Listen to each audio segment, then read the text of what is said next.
Screen پر جو نوجوان نظر آ رہا ہے، کچھ دنوں پہلے اس کی ویڈیو بہت زیادہ وائرل ہوئی تھی۔ جو بچہ جیل کے اندر قرآن کریم کی تلاوت کر رہا تھا، اس کی ویڈیو آپ تمام لوگوں نے دیکھی ہوگی۔ اس کا تعلق تھائی لینڈ سے ہے۔ غیر قانونی طور پر یہ ملیشیا کے اندر پہنچا اور ملیشیا کی پولیس نے اٹھا کر اس کو جیل میں ڈال دیا۔ لیکن جسے اللہ رکھے اسے کون چکھے۔ ایک دن جیل کے اندر بیٹھ کر قرآن کریم کی تلاوت کر رہا تھا، کسی گارڈ نے اس کی ویڈیو بنائی اور سوشل میڈیا پر ڈال دی۔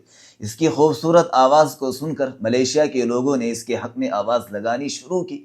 جو بچہ اتنی زیادہ پریشانیوں کے ساتھ زندگی گزار رہا تھا، دیکھو قرآن کی برکت سے اللہ نے اسے فرش سے عرش تک پہنچا دیا۔